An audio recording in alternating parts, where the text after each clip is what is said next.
히브리서 9장 11절서부터 14절까지 보겠습니다. 그리스도께서 장래 좋은 일의 대제사장으로 오사 손으로 짓지 아니한 곧 이 창조에 속하지 아니한 더 크고 온전한 장막으로 말미암아 염소와 송아지의 피로 아니하고 오직 자기 피로 영원한 속죄를 이루사 단번에 성소에 들어가셨느니라. 염소와 황소의 피와 및 암송아지의 채로 부정한 자에게 뿌려 그 육체를 정결케 하여 거룩케 하거든. 하물며 영원하신 성령으로 말미암아 흠없는 자기를 하나님께 드린 그리스도의 피가 어찌 너희 양심으로 죽은 행실에서 깨끗하게 하고 살아계신 하나님을 섬기게 못하겠느냐. 아멘. 할렐루야. 오늘 말씀의 제목은 히브리서 9장 11절에서 14절 사이에 있는 말씀 속에서 주 예수의 완전한 제사라는 말씀의 제목을 가지고 은혜를 나누도록 하겠습니다. 오늘 말씀은 지난주의 말씀하고 겹치는 말씀이 있습니다만은 또 다른 관점 속에서 11절과 14절에 히브리서 강의를 하고자 원합니다. 그리스도께서 장래 좋은 일의 대제사장으로 오사 그리스도께서 장래 좋은 일의 대제사장으로 오사 손으로 짓지 아니한 그리고 곧 이 창조에 속하지 아니한 사람의 손으로 짓지 아니했다는 말 속에서 이 창조에 속하지 아니한 더 크고 온전한 장막으로 말미암아 이런 내용이 나와 있습니다. 그리스도께서 오신 것은 온전한 장막으로 말미암아 12절 13절에는 제사가 완전한 제사가 14절에까지 어떻게 발생했는가를 거기에 말하고 있습니다. 염소와 송아지의 피로 아니하고 오직 자기의 피로 영원한 속죄를 이루사 단번에 성소에 들어가셨느니라. 근데 그 염소와 황소의 피와 및 암송아지의 죄로서는 어떻게 하느냐? 부정한 자에게 뿌려서 그 육체를 정결케 한다 하는 역할만 한다. 그것이 바로 율법에 속한 제사인 것을 말하는 것이죠. 그런데 14절 말씀에는 이제는 송아지와 염소와 황소의 피와 암송아지의 죄나 아니면 그 피로써 정결케 하는 것이 육체를 겨우 정결케 하는 것이 아니라 14절 말씀에 하물며 영원하신 성령으로 말미암아 흠없는 자기를 하나님께 드린 그리스도의 피가 십자가에서 흘려 죽으셨죠. 어찌 너희 이제는 양심으로 죽은 행실을 깨끗하게 하여서 살아계신 하나님을 섬기게 못하겠느냐 이 말. 아까는 육체를 정결케 하는 역할을 율법에 속한 제사가 행하였다면 이제는 그리스도의 피로 말미암아서 양심으로 죽은 행실을 깨끗하게 하되 그리스도의 피로 말미암아 거룩함을 주시고 그리스도의 피로 말미암아 깨끗함을 주시고 그리스도의 피로 말미암아서 우리에게 의롭다함을 주시고 그리스도의 피로 말미암아서 거룩함을 주어서 살아계신 하나님을 섬기게 못하겠느냐 이 말이에요. 여기 별내를 나가다 보면은 이제 운동 종합 체육 시설이 있어요. 근데 거기에 보면은 사거리가 돼가지고 이쪽 아직도 개발되지 않고 있는 대지가 있습니다. 아주 크죠. 근데 그 대지가 원래 병원이 들어오게 되어 있는 종합병원이 들어오게 되어 있는데 종합병원이 못 들어와요. 그 까닭이 뭐냐면 정방형이 돼야 하는데 이게 그 절이 그 옆에 차지하고 있는데 그 절을 그것이 이게 정방향이 되어야만이 이게 종합병원이 들어와 가지고 어떻게 되는데 건축이 되는데 그 절을 팔아라. 그랬더니 그 조그만한 절이 이 모든 걸 다 알기 때문에 70억을 부른 거예요. 전에 듣는 소리는 70억을 부르니까는 그거 너무나 비싼 거 아니냐, 값비싸서. 그래서 아직까지도 저렇게 하고 있어요. 그런데 이제 그게 전망이 좋잖아요, 사거리가. 그러니까는 현대 개발해서 거기다가 모델하우스를 근사하게 다 지었습니다. 그래가지고 그 모델하우스를 지어가지고 사람들이 그 모델하우스에 와가지고 이제 본 다음에 이제 청약에 이제 들어가고 그러잖아요. 저도 모델하우스에 가봤어요. 그랬더니 너무나 잘 지어놨어요. 휘황찬란하게. 그렇게 잘 지어놓을 수가 없어요. 여기도 가보고 저기도 가보고 오는 사람들이 선물도 주고 막 이렇게 홍보를 하는 거죠. 모델하우스에 너무 잘 지어져. 그러고 난 다음에 모델하우스를 다 보고 난 다음에 이제는 분양 공고가 나가지고 이제는 계약들 하고 막 이러잖아요. 근데 그 모델하우스를 다 이 모델하우스가 있다라는 것은 이 모형을 말하고 있는 그 모델하우스에서 실체가 나타나는 거 아니에요. 그런데 모델하우스 공개되고 난 다음에 계속해서 공사가 진행이 돼가지고 현대 아이파크가 생긴 거예요. 그 현대 아이파크가 생겨나니까 사람들이 이제 분양되어진 사람, 뭐 당첨된 사람 거기 들어가서 살 거 아니에요. 근데 거기 사는 사람들이 모델하우스를 계속 지어놓고 거기 왔다 갔다 하면서 여기도 우리 집이었었는데 하면서 그렇게 말할 리는 없잖아요. 실체가 나타나면 모델하우스는 사라지는 것이죠. 분양 공고 난 다음에 그 모델하우스가 다 사라졌어요. 다 허물었어요. 아무것도 없잖아요. 예? 무슨 얘기를 말하고자 원하냐면은 완전한 것이 나타나면 이 모형과 그림자에 속한 것은 없어지는 거라 이 말이에요. 그래서 예수님께서 오셔서 하늘에서 이것은 사람의 손으로 짓지 아니한 성전이라고 말씀하시면서 예수님이 그런 예언을 하잖아요. 솔로몬에게서 지혜로운 말을 들으려고 에티오피아에서부터 그 먼 데를 그 지혜로운 말씀을 듣기 위해서 예물을 가지고 와가지고 듣고 그랬는데 그 솔로몬 성전보다 더 큰 이가 여기 계시다. 예수님이 말씀하시잖아요. 예? 너희가 이와 같이 요나의 말을 듣고 사람들이 막 회개했잖아요. 요나보다 더 큰 이가 여기 계시느니라 예수님이 말씀하신. 예수님이 오셔가지고 성전을 너희 손으로 지은 성전을 너희가 헐어라 딱 말을 하십니다. 성전 속에 모든 것이 집중되어 있잖아요. 성전 속에서 율법에 속한 제사가 집중되어지는데 성전을 헐어버리게 되면은 너희 손으로 지은 너희 성전을 너희가 헐어라 주님께서 그러십니다. 내가 너희 성전을 헐으리라 말씀하신 적이 없어요. 여러분들 이것이 나도 처음에는 이 부분을 잘 몰랐었어요. 응? 너희 성전을 헐어라 예수님께서 말씀하신 줄 알았더니 그러니까 그렇게 말한 것이 아니라 너희가 너희 손으로 지은 성전을 헐어라 이렇게 말씀하시죠. 거기에 굉장히 정치적인 파워게임이 있기 때문에 예수님이 명확하게 말씀하신 거예요. 너희가 성전을 헐어라.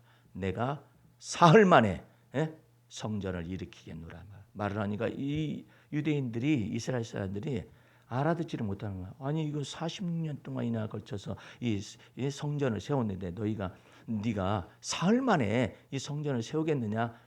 이렇게 어떤 질문을 하잖아요. 그에 대해서 요한은 이처럼 말합니다. 예수께서는 성전된 자기 자신의 육체를 두고 하신 말씀이었더라. 이렇게. 그러니까 이 성전이 예수님의 하늘에 속한 성전이 오시면은 이 모형과 그림자가 사라질 수 있기 때문에 너희 손으로 지은 바 성전을 너희가 헐어라라고 말씀하신 거예요. 말씀하셨다라는 것은 그것뿐만 아니에요. 성전이 만약에 허물어지게 될 경우에는 예배 제사 자체가 없어진다는 거 아니에요. 근데 그와 같은 놀라운 얘기를 사마리아 여인과 더불어서 예수님이 강론을 하십니다. 사마리아 여인이 대낮에 물길러 나왔는데 예수님이 사마리아 그 여인이 있는 거기에서 걸터 앉아가지고 쉬셨어요. 이 여인이 오니까는 내게 물 좀 다오 딱 말을 하니까 이 여자가 딱 쳐다보니까 유대인이거든. 예수님이 유대인 복장을 하고 있거든. 아니 유대인과 사마리아 사람이 서로 상종하지 않는 걸 모르시나이까. 근데 예수님이 이와 같은 얘기를 합니다. 네가 말하는 이가 누구인 것을 알며 또한 하나님의 선물이 무엇인가를 알았더라면 네가 나한테 물을 구하였으리라. 그러니까는 이 여인이 말을 하기를 이 우물은 깊고 이것은 야곱의 우물인데 당신이 이 우물보다 더 크신 분이십니까? 라고 말하는 거예요. 그러니까 예수님께서 하시는 얘기가 네가 주는 물을 먹게 되면 다시 목마르려니와 내가 너한테 주는 물은 네 속에서 영생하기까지 솟아나는 샘물이 될 것이니라. 그러니까 여인이 선지자십니까? 라고까지 말을 했어요. 그러니까 예수님께서 선지자가 아니시잖아요. 예수님은 그리스도시잖아요. 그러니까 네 남편 데려와라.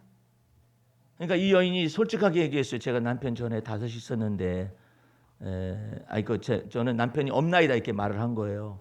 그러니까 예수님께서 말씀하시길 네가 전에 남편이 5명 있었는데 지금 사는 남자도 네 남편이 아니니라 하는 건 정확하게 아는 거예요. 그 여인은 정직하게 답변을 했잖아요. 저는 남편이 없나이다.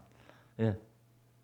그러니까 이 여인이 그 속에서 예수님이 그리스도이다는 사실을 이제 알게 된 것이죠. 알게 되어 가지고 내가 그리스도를 만났다 이렇게 증거하게 되니까 거기 사마리아 사람들이 많이 와 가지고 예수님 말씀을 듣고 예수를 믿었다라는 내용이 나와 있어요. 그런데 그 내용 가운데 이 여인이 희한한 얘기를 합니다. 우리 거기 요한복음 4장을 오늘 말씀이 필요하니까 좀 넘어가 보시기 바랍니다. 요한복음 4장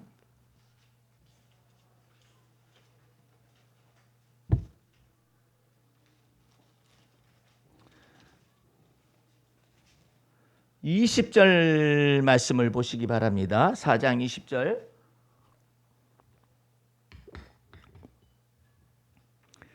우리 조상들은 이 산에서 즉 사마리아 산에서 예배하였는데 당신들의 말은 유대인들의 말은 예배할 곳이 예루살렘에 있다 하더이다 이렇게 말하잖아요.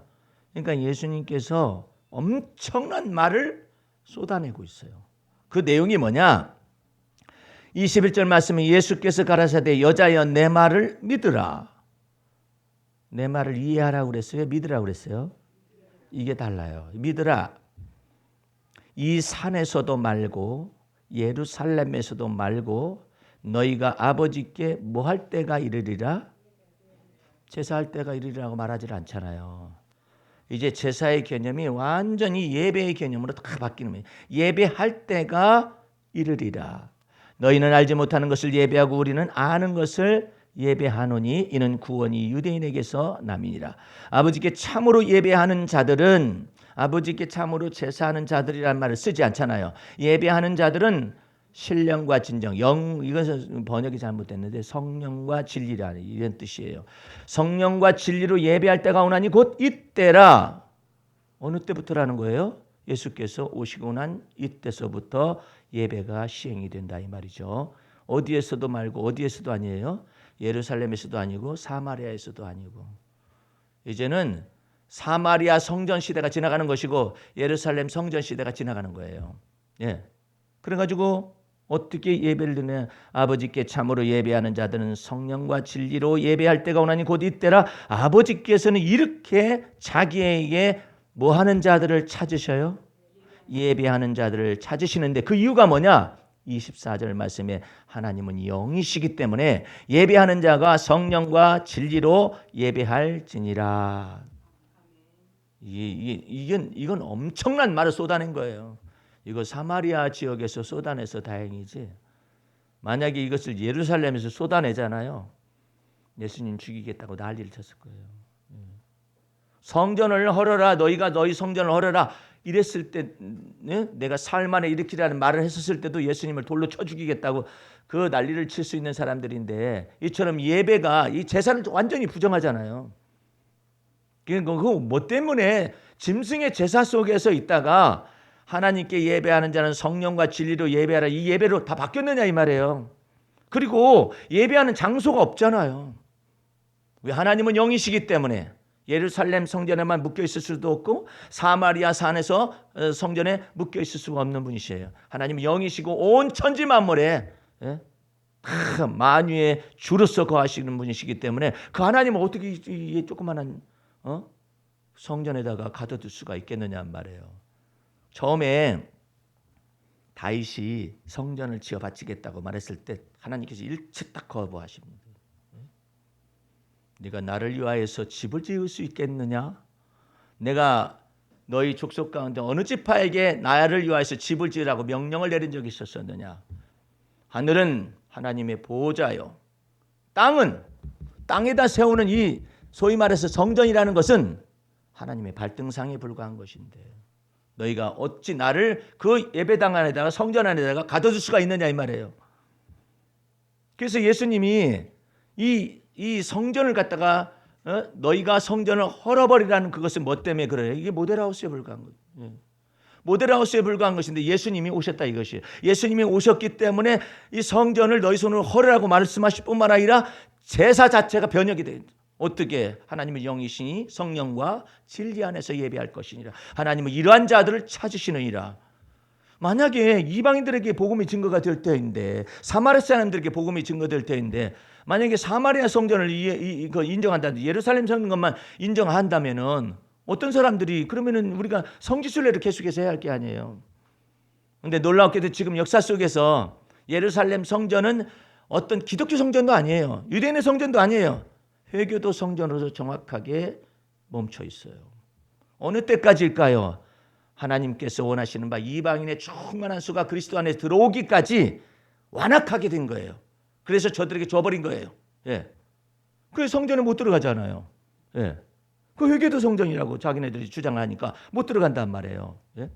그러니까 예수님께서 뭐 때문에 이와 같이 하셨느냐? 이방인의 수가 충만한 수가 그리스도 안에서 들어오기까지 유대인들을 완악하게 하신 거예요. 예. 그 충만한 수가 들어오게 하기 위하여 하나님의 성령께서 명령하셨어요. 너희가 성령을 받으면, 권능을 받으면 예루살렘과 유다와 사마리아와 땅끝까지 이르는 내 증인이 되어질 것이니라. 그것이 나타나줘야만 하는 사건 속에서 여러분과 나는, 그 땅끝까지 증인이 되는 이와 같은 사건 속에서 여러분과 나는 놀랍게도 한반도 속에 머물러 있으면서 땅끝까지 복음이 증거되어지는 시베리아 루트나 남북한의 루트라든지, 아니면 시베리아 루트나, 아니면 중앙의 실크로드 루트라, 아니면 히말라야 남방으로 히말라야 루트가 열려지는 모든 순간에 있어서 예수님의 역사적 증인이 되어질 수도 있는 놀라운 시대를 살아가고 있는 거예요. 그러니까 사도 바울 당시보다는 얼마나 많은 진전이 있었겠어요. 역사의 진전이 있었겠느냐 말이에요. 이런 것 가운데서 예수님께서 말씀하신 거예요. 이 육체에 속한 이 율법이라는 것은 육체를 정결케 할 뿐이다. 율법에 속한 제사는 육체를 정결케 할 뿐이다. 그럼 무엇을 정결케 못하냐? 사람의 마음속에 양심을 깨끗하게 할 수가 없다라는 거예요. 그러니까는 계속적인 제사가 시행이 되잖아요. 그런데 예수 그리스도의 피는, 오늘 히브리서에 있는 말씀으로 다시 돌아오시기 바랍니다. 14절 말씀에 하물며 영원하신 성령으로 말미암아 흠없는 자기를 하나님께 드린 그리스도의 피가 어찌 너희 양심으로 죽은 행실에서 깨끗하게 하고 살아계신 하나님을 섬기게 못하겠느냐. 여러분과 나는 저 앞에서 양심 속에 있는 허물과 죄악을 씻음받아서 주 앞에서 정결함을 받고 의롭다함을 받고 거룩함을 받고 속죄함을 받아서 하나님 앞에서 하나님의 자녀가 되는 권세를 받은 거라. 그 놀라운 은혜 속에서 그리스도의 피가 여러분과 나를 양심으로 죽은 행실에까지 깨끗하게 할 수가 있다 이 말이죠. 그러면 율법에 속한 제사 가운데서 짐승의 피를 가지고 어떻게 했느냐? 19절 말씀을 보시기 바랍니다. 모세 율법대로 모든 계명을 온 백성에게 말한 후에 송아지와 염소의 피와 및 물과 붉은 양털과 우슬초를 취하여, 우슬초에다가 그 어린 양의 피를 이렇게 적셔가지고 뿌리는 거예요. 이렇게 취하여 그 책과 율법 책과 온 백성에게 뿌리죠. 이렇게. 이는 하나님이 너희에게 명하신 언약의 피라 하고, 또한 이와 같이 피로써 장막과 섬기는 일에 쓰는 모든 그릇에 뿌렸느니라. 그 까닭은 뭐냐? 율법을 쫓아 거의 모든 물건이 피로써 정결케 되나니 피 흘림이 없은즉 사함이 없느니라. 이 피는 무엇이, 어떤 것이 오기 위해서 그러냐면 14절이 오기 위해서 그런 것이다. 하물며, 다시 읽습니다. 영원하신 성령으로 말미암아 흠없는 자기를 하나님께 드린 그리스도의 피가 어찌 너희 양심으로 죽은 행실에서 깨끗하게 하고 살아계신 하나님을 섬기게 못하겠느냐. 오늘 여러분들 그 구원의 놀라운 은혜가 고린도전서 1장에 나와 있습니다. 가보시기 바랍니다. 고린도전서 1장 30절 말씀 가시겠습니다. 너희는 하나님께로부터 나서 어디다 집어넣느냐? 그리스도 예수 안에 있고. 이게 보고 하나님의 은혜라고 그러는 거예요. 그 그리스도 안에 있어서 예수는 하나님께로 나와서 우리에게 뭐가 되어주세요? 지혜가 되어주요. 어떤 지혜냐면 하나님을 아는 지혜를 받게 하시고, 또한 의로움이 되어주시고, 예수가 여러분의 의로움이고, 예수가 여러분의 하나님을 아는 지혜이고, 또한 거룩함이 되어주시고, 그렇죠? 여러분이 거룩한 행실을 통해서 거룩해지는 것이 아니라 예수 피의 거룩함을 은혜로 받는 것이, 그 다음에 또한 구속함이 되셨으니 기록된 바 자랑하는 자는 그리스도 안에서 주 안에서 자랑하라 함과 같게 하려 함이니라. 그러므로 여러분들은 여러분의 양심이 깨끗함을 받기 때문에 양심 속에서 가치 판단이 나타나잖아요. 이제 여러분들은 생각과 마음을 다 달리해야 해요. 예? 지금 대한민국의 역사 속에서 여러 가지 이념 갈등이라든지 아니면 진보와 보수냐 이와 같은 갈등들이 있잖아요. 목사님들도 나뉘었어요. 진보와 보수는 나뉘어져 가지고 막 뭐 데모를 하고 그다음에 시위를 하고 똑같이 또 촛불집도 따라서 하고 같이 서로들 하고 그러죠. 머리도 깎고 다 하잖아요. 예.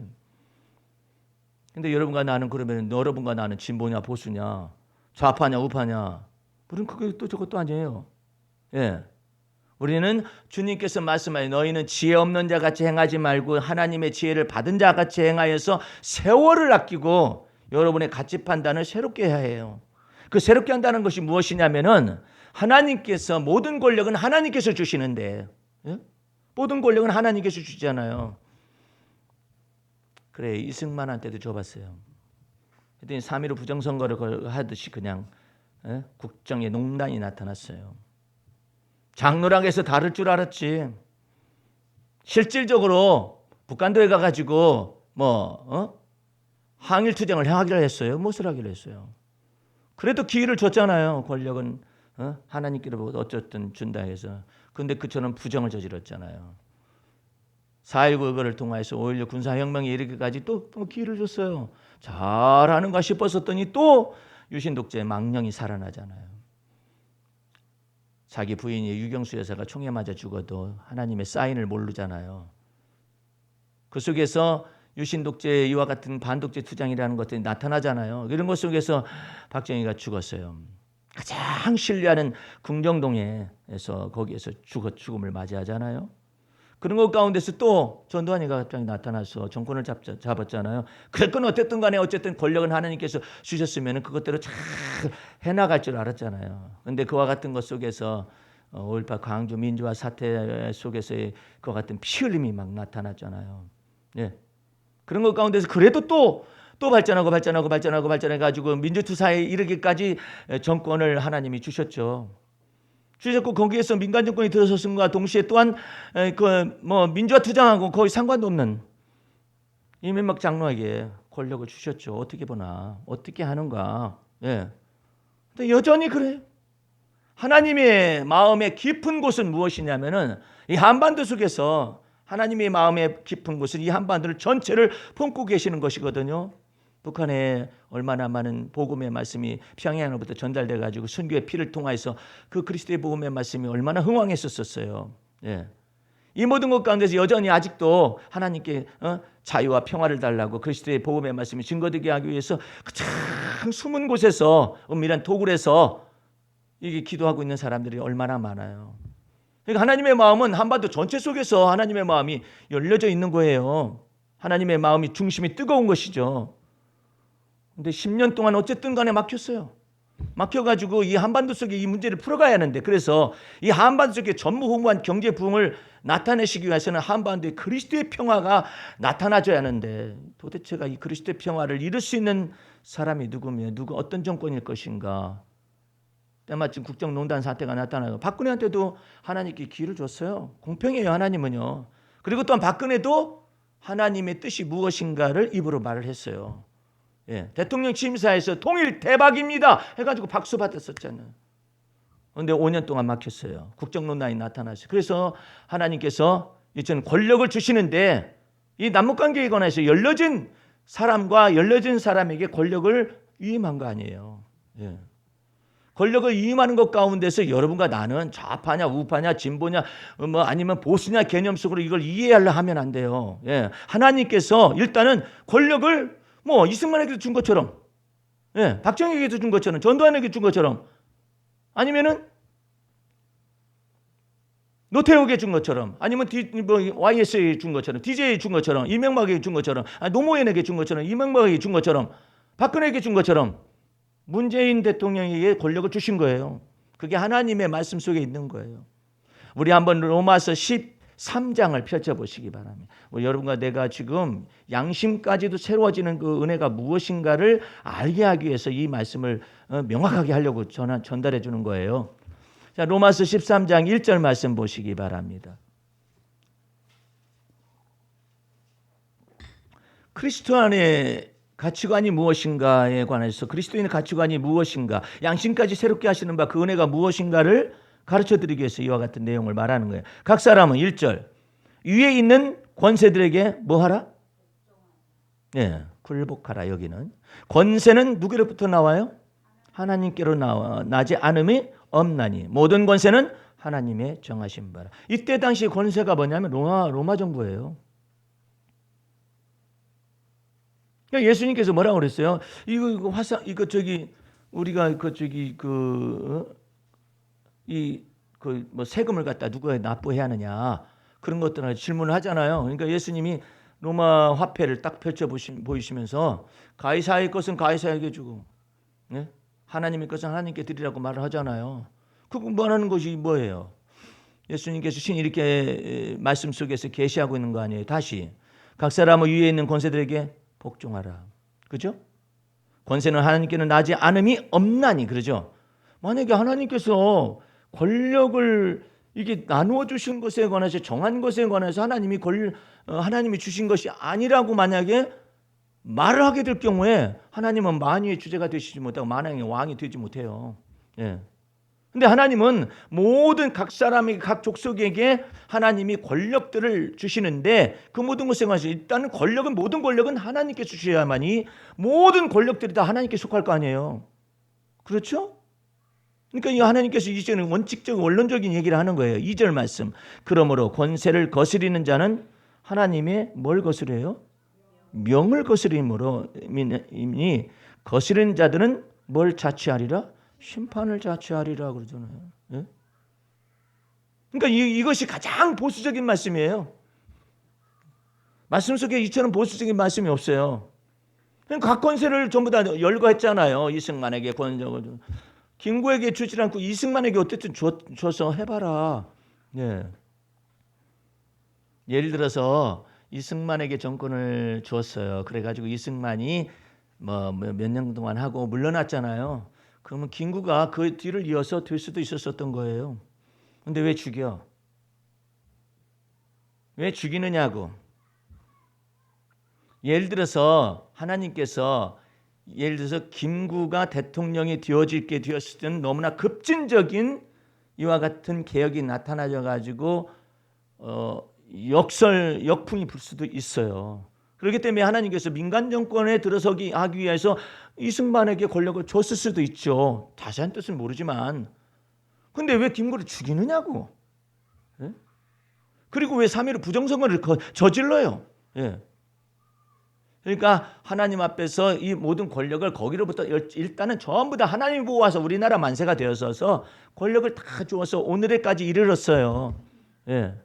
그럼 하나님께서 왜 주셨느냐? 부족한 것이 드러나잖아요. 연약한 것도 드러나요. 허물도 드러나요. 과실도 다 드러나잖아요. 그럼에도 불구하고 왜 주셨느냐 이 말이에요. 권력을. 하나님께서 이 한반도의 문제를 풀어나가는 데 있어서 열려진 마음을 가진 사람을 찾으신 거예요. 예. 그것 때문에 그래요. 그런데 이것을 갖다가 우리는 좌파니 우파니 그렇게 하고 앉아 있어요. 예? 하나님의 뜻이 무엇인가는 인정을 해야 하잖아요. 그런데 좌파니 우파니 그거 가지고 지금 뭐 조국 장관 때문에 뭐 그냥 국론이 분열됐다고 어쩌고저쩌고 그러는데 그것은 그런 문제예요. 그런데 어쨌든 간에 그것은 과정 중에 있는 거예요. 그러나 모든 권력은 하나님께로부터 왔는데 예? 그 권력이 하나님께로부터 왔다라고 그 보수적인 말씀을 믿고 전도사로 자청하는 사람이 야당의 지도자가 됐어요. 지도자 됐는데 그걸 인정을 안 하잖아요. 하나님께서 권력을 다 주셨지. 그 안에 있는 과정들은 여러 가지 과정을 겪는 거예요. 예. 근데 그것을 인정하고 들어가야잖아요. 그럼 하나님의 명령을 거스르는 거 아니냐 이 말이에요. 그러니까 여러분과 나는 왜 하나님께서 문재인 정권과 문재인 대통령과 문재인 정권을 선택했느냐? 그것은 내가 진보이기 때문에 그 사람을 칭찬하거나 아니면 보수이기 때문에 반대하거나 이럴 필요가 없는 거예요. 예. 하나님의 일꾼으로서 한반도를 위해서 하나님의 그리스도의 평화가 한반도에 임하는 것에 있어서 일할 수 있느냐 없느냐, 하나님은 그것을 보시는 거예요. 여러분들 오해하면 안 돼요. 여러분들이 어느 정당에 속하여도 상관은 없어요. 그러나 크리스찬으로서 가치관은 뭐냐면 하나님의 선하시고 기뻐하시고 온전하신 뜻이 무엇인가를 분별할 줄 알아야 해요. 할렐루야. 그래야 세월을 아끼고 감정 낭비를 없애는 거예요. 하나님께서 저들 속에서 어쨌든 정권을 주시고 권력을 주시고 하나님께서 남북 대화를 할 수 있도록 이 마음의 문을 준비돼가지고 열려진 사람이다.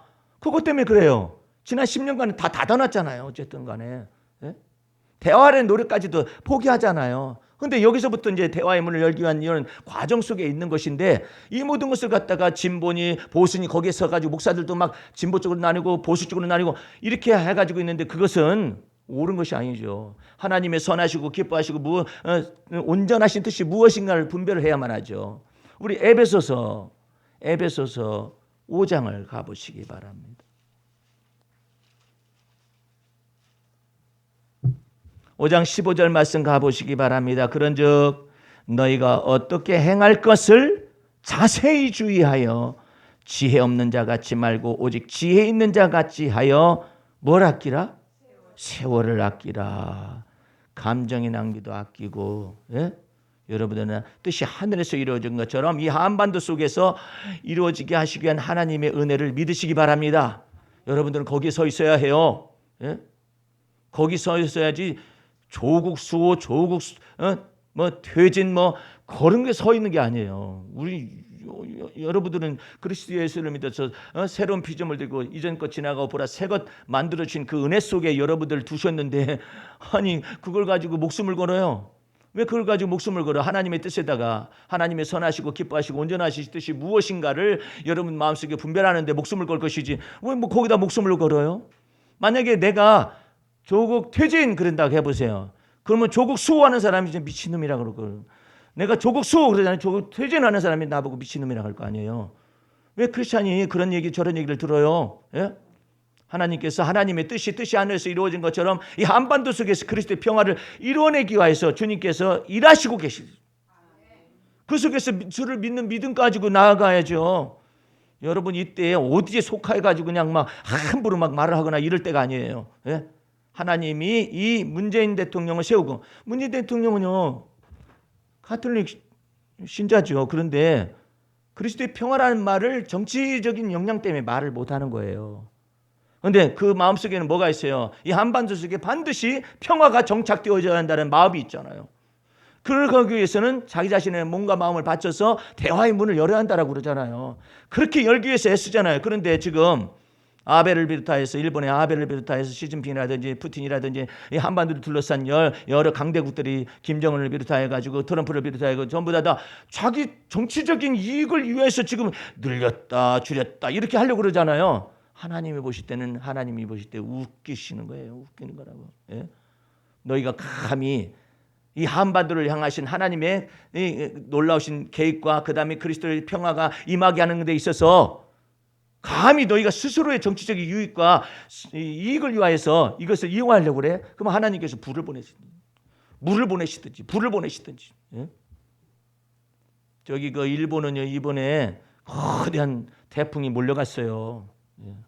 우리는 왜 안 왔느냐? 북쪽으로부터 차가운 기단이 내려와 가지고 서늘했어요. 그것 때문에 태풍이 절로 다 가버린 거예요. 얼마나 거대한 태풍이었으면 400~500만 명이 피신을 해야 한다고 그러잖아요. 예? 그럴 정도로 거대한 태풍이 갔거든요. 예. 근데 그게 무슨 뜻인가를 몰라. 왜 왔는가? 전에도 많이 왔었어. 이렇게 생각을 하죠. 예? 근데 하나님께서는 그거 만약에 이 한반도로 몰려왔으면 난리가 났어요. 이게 보통 문제가 아닙니다. 우리나라는 그 재시설에 대해서 이게 아직도 사고방식이 일본 사람들이 부족해요. 예. 근데 이 모든 것까지 하나님께서 여러분과 나는 세월을 아끼고 여러분의 감정 낭비를 아끼기 위해서 뜻이 하늘에서 이루어진 것처럼 그리스도의 평화가 이 한반도에 나타나되 그냥 거저 나타나는 것이 아니라 이 한반도 속에 그리스도의 평화가 나타나면 실제로 어떤 현상이 나타나느냐 이 말이에요. 남한과 북한의 전무후무한 경제 부흥이 나타나집니다. 그래야만이 다 살아요. 예. 다 살아서 이 물꼬가 다 풀리는 거예요. 전 세계 경제가 이런 계기를 통해서 전체가 다 풀려나가는 거예요. 미국에서 트럼프가 그냥 자기 자신의 경제적인 입지라든지 정치적인 입지를 갖다가 강화하기 위해서 막 세금 무역 전쟁을 하고 막 그래가지고 하니까 미국 경제가 다 살아날 것 같죠. 내년 경기를 갖다가 미국에서 다 진단했는데 불경기예요. 이거 한반도의 문제 풀지 않으면은 하나님께서 모든 나라 속에 기근이 임할 수가 있어요. 이런 때에 여러분과 나는 주 안에서 놀랍도록 하나님의 은혜 속에서 기뻐하시기 바랍니다. 왜? 오늘 본문 말씀으로 다시 돌아가 보세요. 왜 기뻐해야 하느냐? 예? 뭐 때문에 기뻐해야 하느냐? 9장 14절입니다. 하물며 영원하신 성령으로 말미암아 흠없는 자기를 하나님께 드린 그리스도의 피가 여러분과 나를 피값을 주고 사셨어요. 할렐루야. 여러분들은 하나님의 것이요 하나님의 소유요 하나님의 기업입니다. 그리고 주님께서 이 한반도 속에 장래와 미래를 위하여서 청사진을 애국가 속에 담아두셨어요. 하나님이 보호하사 우리나라 만세. 여러분 동해물이 마를 수 있어요? 백두산이 다를 수 있습니까? 그런데 동해물과 백두산이 마르고 닳도록 하나님이 보호하사 우리나라 만세. 이 놀라운 하나님의 은혜가 이 한반도 속의 마지막 세대들을 위하여 주님이 오실 날을 예비되기 위하여서 이 한반도 속의 냉전 구도를 주께서 풀어가시는 일에 있어서 하나님은 일을 행하실 것입니다. 이를 지어서 성취하실 것입니다. 우리가 알지 못하는 크고 비밀한 일을 나타내실 거예요. 나타내시는데 문재인 정권과 문재인 대통령과 문재인 정권 자체 속에서 자기의 의로움을 다 없애버리는 거예요. 지금 너희도 별반 뒤집어 보면 별반 똑같다. 예. 야권 시절에 있었을 때 여권을 갖다 공격했었던 그 방법을 그대로 지금의 야권이 여권을 공격하고 있어요. 예. 너희도 전에 그랬잖아요. 피장 파장이다 이것이. 하나님이 보실 때는 의인은 없나니 하나도 없다. 예. 오직 하나님만이 만왕의 왕이시고 만주의 주가 되시는 것입니다. 할렐루야. 그래서 뭐 권력은 하나님께서 주셨다. 아닌 것 같은데 어떤 사람들 그러죠. 여러분들 애굽의 바로 왕도 하나님께서 세워놓고 내가 너를 세워놓아서 하나님의 영광을 드러낼 것이다 말씀하시잖아요. 바로가 강팍하게 되는 거예요. 하나님이 영광을 나타내기 위해서 계속 강팍한 마음을 주는 거예요. 바로에게 하나님이 영광을 더 나타내시기 위해서. 그래가지고 마지막 열재앙까지 가잖아요. 그래서 애굽의 바로의 장자를 치고 난 다음에 항복하잖아요. 일시적으로 항복이죠. 항복했어요. 가라. 내 백성을 내보내라. 그러니까 비로소 내보내게 되잖아요. 내보내게 될 때 엄청나게 많은 금과 은과 이 모든 걸 다 구하라고 그랬어요. 다 구하라. 그래서 막 지금 뭐 장자가 죽어나가니까 바로의 왕서부터 장자가 죽어나가고 그러니까는 다 주는 거예요. 예? 너희가 포로 생활하고 그다음 노예 생활했었던 값으로 다 준다 가지고 은, 금, 이 모든 걸 다 취했어요. 나중에 광야 가가지고 거기서 하나님의 성막을 지어지는데 이 모든 것들을 다 깨뜨려 가지고 만들죠. 예. 그런데 어쨌든 그렇게 해가지고 나오잖아요. 나올 때 바로가 제정신이 갑자기 들어온 거야.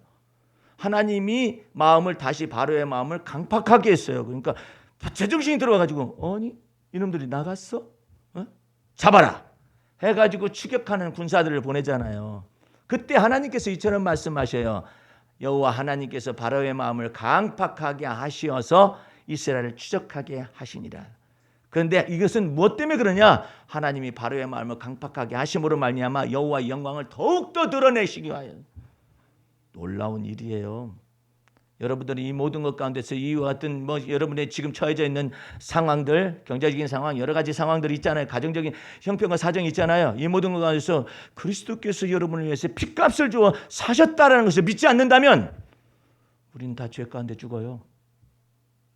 예수님께서 이처럼 말씀하여 내가 그 주 예수 그리스도인 것을 믿지 아니한다면 너희 죄 가운데 죽는다. 너희 죄 가운데 멸망한다 그러잖아요. 여러분과 나를 죄 가운데서 죽게 하지 아니하시기 위하여 그리스도의 피가 흘려지신 줄로 믿습니다. 우리는 그 피로 말미암아 죄사함의 놀라운 은총을 받았고 그 피로 말미암아 거룩함도 받고 의롭다함을 받아서 하나님의 자녀가 된 권세를 받았을 뿐만 아니라 그 내용이 뭐냐? 우리가 그리스도 예수 안에서 하나님의 소유, 하나님의 기업이요, 하나님의 자녀된 권세를 받았다 이 말이에요. 그것이 보증으로 우리 안에 성령을 주신 거예요. 그 보증으로 성령을 주신 거 뭘 증거하셔요?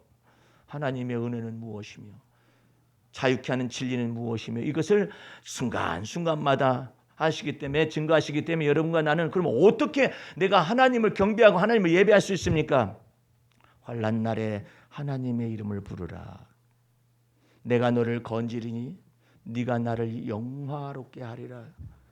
나는요 그 말씀 속에서 이게 시편 50편 15절 말씀인데 환난 날에 나의 이름을 부르라. 왜 열심히 기도하라고 표현을 하지 않고 부르라고 그럴까? 예? 여러분들 이 차이를 잘 알아야 해요. 예? 여러분들 저기 그 집안에 불이 났어요. 크게 불 났어요. 믿습니다. 이렇게 하고 있어야 하는 거? 예? 불이야! 말한다든지 먼저 말을 해. 불이야! 한다든지 119에 전화를 한다든지 이래야 할 게 아니에요. 그런데 거기서 기도만 주여 불을 꺼쳐 주시옵소서. 불을 꺼쳐 주시옵소서. 그래서 늘 말이냐 이 말이에요. 예? 그러니까 주님께서 뭐 환난 날에 주 하나님의 이름을 부르라 이렇게 말을 해요. 부르면은 우리가 하나님의 이름을 부르면 응답하시겠다고 말씀하셔요. 여러분들 이거 굉장히 중요한 내용이에요. 우리는 이 무슨 정해진 기도에 너무나 머릿속에 익숙해져 있어요. 하나님은 살아계신 하나님이시기 때문에 우리 보고 부르라고 말을 해요. 예, 부르라고. 왜 강아지 이름은 부르면서 왜 살아계신 하나님의 이름을 부르라는 의미를 잘 모르느냐 이 말이에요. 아들 이름은 부르고 어머니 이름도 아버지 이름을 부르는데 왜 전능하신 하나님의 살아계신 하나님의 이름을 부르라 그래야만 네게 응답하리라고 말씀하시는데 부르지를 않아요. 그럼 어떻게 불러야 합니까? 그걸 또 모르네. 네가 환난 날에 있을 그때 불러라. 네? 하나님이 너를 건지리라 말씀하시잖아요. 그러면 불렀는데도 대답을 안 하시. 네가 믿었느냐 이 말이야. 네? 믿지도 않아요. 네. 그러니까 부른다는 의미를 모르니까 뭔 말 하려고 그래요. 내가 기도를 많이 해서 하나님이 움직이려고 그래요. 예? 이게 문제가 크단 말이에요. 여러분들은 근심과 걱정이 닥쳐올 때 그때 주의 이름을 불러봤느냐 이 말이에요. 여러분의 모든 삶 속에 주의 이름을 부르느냐 이 말이에요. 사망의 엄침한 골짜기가 나타나지 그 주의 이름을 부르느냐 이 말이에요. 주님께서 응답을 하셨는데 너 믿었느냐 이 말이야. 믿고 불러야지 믿고. 근데 저는 왜 이렇게 믿음이 안 생기죠? 그 속에 믿지 못하게 하는 악한 것이 있어요.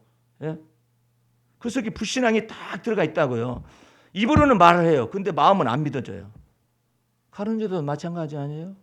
예수님이 제자로서 얼마나 많은 말씀을 들었을까?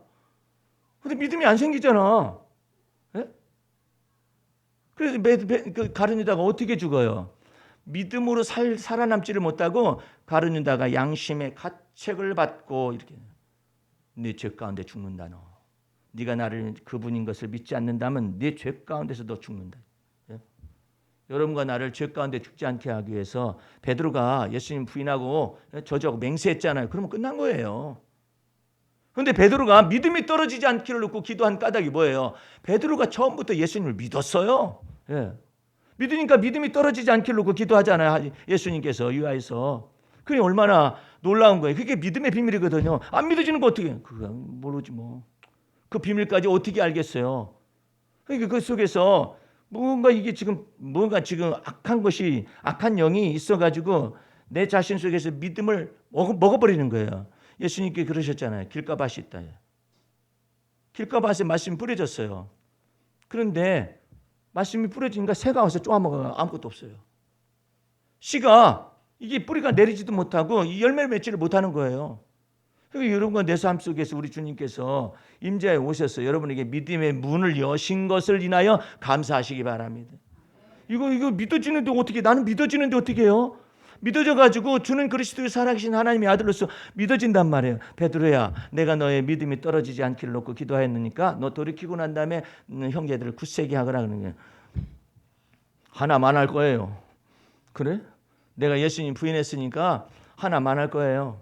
내가 예수님을 저주하고 맹세하고 그랬으니까 하나만 할 거예요. 그래? 그럼 안 믿으면 너 그 죄 가운데 죽는 거다 너.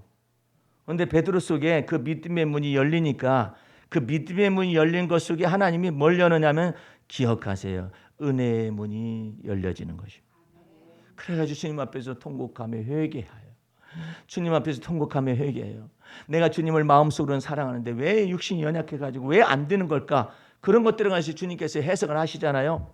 오늘 여러분들은 예수의 피로 말미암아서 여러분의 양심의 죽은 행실과 죄까지도 정결케 하시는 역사가 그리스도의 피 가운데 있습니다. 할렐루야. 그러면 여러분들은 자꾸 주 앞에서 악한 것들이나 악한 성품이 나오기 시작하는 이걸 주의 보혈로 내놔야 해요. 이걸 다 내놓고 씻음 받고 또 씻음 받고 정결함을 받고 이것을 계속 하셔야만 해요. 나도요 이게 잘 안 됐어요. 머리가 너무나 빨리 돌아가요. 죄 성향에 관해서 너무나 머리가 빨리 돌아가. 나는 그렇게 생각하고 싶지 않는데 생각이 드는 거예요. 저주가 들어와 있는 거예요. 그래서 내가 주님 앞에 두 가지를 말해서 주님 잘못 살았습니다. 여태까지 저를 고쳐주십시오. 아니 가룟유다의 마음속에 자꾸 예수를 팔아라. 이게 나오는 걸 어떻게 해요?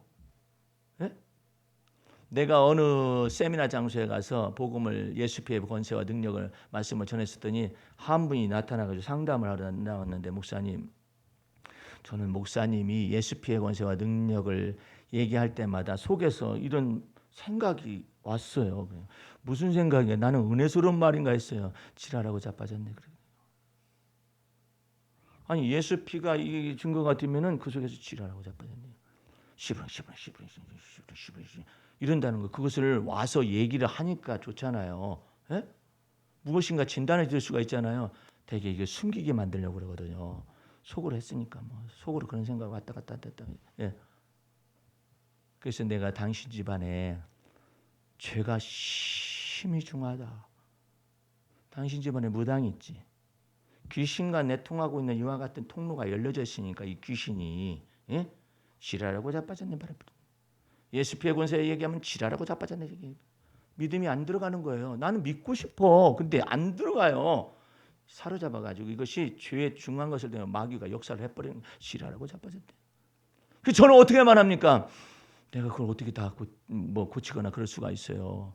주님 앞에서 회개 자복을 하고 가문의 죄악을 놓고 주 앞에서 회개 자복을 하고 그렇게 해서 하나님이 은혜를 더하셨는데 그 이유는 잘 모르겠어요. 근데 지랄하고 자빠진 난 충격적이었었어요. 근데 왜 예수의 피가 증거되니까 지랄하고 자빠졌네 그러냐고. 그게 저주하는 소리 아니에요. 근데 여러분과 내 마음속에서는 이 간사한 것에서 벗어나게 하셨어요. 우리 시편 32편 가보세요.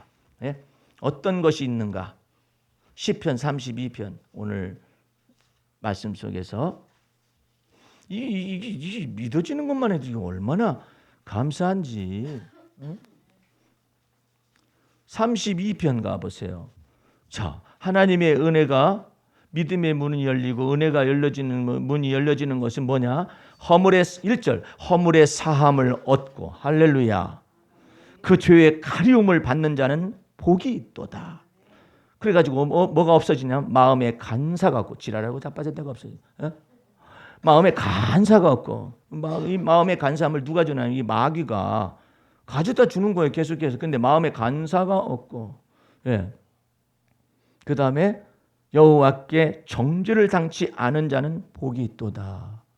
오늘 여러분들 주 앞에서 여러분과 내 삶 속에 그리스도의 피가 여러분의 양심에 뿌려져서 죽은 행실을 회개할 수 있는 놀라운 은혜가 열리고 여러분의 마음 중심 속에서 이와 같은 큰 죄악의 세력 가운데서 여러분과 나를 건져낸다. 놀라운 거예요. 우리 집안에는 죽음의 영이 있었어요. 거대합니다. 아주 거대한 죽음의 영이 있었어요. 떠나지를 않고 몇 년간을 여기서 버티고 아니고 간사한 소리를 내뱉던 지랄하고 자빠졌네. 그런 얘기까지는 않는데 우리 여기 귀신은 좀 양반인가 봐. 그렇게까지 말을 안 해. 욕직을 하는 것도 있어요. 속에서 막 욕을 하고 시부름거리고 막 욕을 하고 막 이런 것도 있거든요. 나는 원치 않는데 왜 여기서 자꾸 붙어가지고 이만한 것이 이렇게 커다란 것이 여기 딱 붙어가지고 믿음의 말씀이 나오면 뭐라 그래. 이런 것들이 예수 믿고 난 다음에 5년간 여기 붙어 있어가지고 계속 속살거리고. 근데 내 아내를 만났는데 내 아내는 아무것도 없어요. 근데 나는 그것이 나중에 이 5년이라는 세월이 지나고 난 다음에 사라져가지고 자유를 얻었으니까 망정인데 아무것도 없어요. 몇 대째 예수를 믿는데 예수 믿어도 이제 어떻게 믿느냐에 따라 다르겠지만 아무것도 없어요. 마음에서 간사함이 없는 것이죠. 예. 근데 이 간사함이 사람마다 다른 거야. 그 속에서 나타나는 믿음으로 행치 않으면 이 간사함이 여전히 움직여요. 사람이 너무나 지혜로워가지고 간사한 것이 움직이거든요. 이제 이 모든 것 가운데서 여러분이 정결함을 받을 수 있는 사람은 복이 있다 이 말이에요. 하나님의 놀라운 은혜가 임하시기 바랍니다. 그래가지고 이 죽음의 영이 떠나기를 놓고 제가 우리 집안에 죄악을 놓고 회개 많이 했어요. 예. 왜 하필이면 납니까? 내가 아세셀 염수야. 예. 우리 집안에서는 왜 나한테 다 왔어? 이거 세력들 다 와가지고요. 나를 힘들게 하거든요. 그러니까 난 둘 중에 하나였을 거예요. 운명적으로 버려졌든지 아니면 예수를 믿는 믿음 안에서 하나님의 은혜가 내게 넘치든지 둘 중에 하나인데 하나님의 은혜가 내게 넘쳐서 이와 같은 복음 진리를 알게 하시고 전하게 하시니 얼마나 감사하느냐 말이에요. 그것이 떠나고 나니까 내 마음속에서 이 뒤통수에서 떠나고 나니까 내 마음속에 하나님의 성령의 은혜가 나타나고 또한 동시에 어디가 열리냐면 이 성경이 열립니다. 그래서 여러분과 내가 이와 같은 은혜를 나누고 있는 것입니다. 하나님의 은혜가 여러분 속에 크게 나타나요. 어디까지 가느냐? 너의 본토 떠나게 할 것이다. 네가 만약에 주를 믿는 믿음이 있다면 너의 본토가 무엇이 됐든지 간에 너의 본토를 떠나게 할 것이고 너의 친척 속에서 임하는 죄악의 이 모든 세를 떠나게 할 것이고 네 아비 집의 죄악조차도 끊어지게 하리라. 이제 아버지가 자두를 먹었더니 자식이 아버지가 자두 먹으니까 내 이빨이 쉬어요. 이런 속담이 이스라엘 백성들이 있었었어요. 예. 이게 지금 아비의 죄악을 자식이 3세까지 갚겠다라는 거 아니에요. 율법에 의하면은. 근데 율법이 아니라 율법의 저주를 담당하신 그리스도 예수를 믿기 때문에 아비의 죄가 3, 4대까지 오는 것조차도 주님께서 끊어내시리라. 자유케 하시리라. 할렐루야. 이걸 알아야 해요. 알고서 주 앞에 서야 해요. 이거 영적인 전쟁이에요. 믿음의 선한 싸움이에요. 근데 이 모든 것 가운데 주님께서 여러분과 나를 그리스도의 피로 값주어서 사셔가지고 음부의 권세가 이기지 못할 것이다.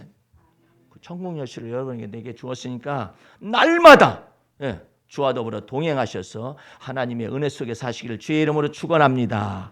기도하겠습니다. 우리 하나님 아버지 감사 찬미 올립니다. 예수 피의 권세와 능력은 지옥의 권세를 이기며 깨뜨려 부시는 권세가 있으며 죄악의 세력까지도 능히 깨뜨려 부십니다. 우리 부시는 것을 마음속에 믿습니다. 성령으로 말미암아서 날마다 하나님의 은혜 속에서 예수 피의 권세와 능력을 입술로 신하고 마음에 믿어서 날마다 승리하는 삶을 살게 도와 주시옵소서. 예수님 이름으로 기도하였습니다. 아멘.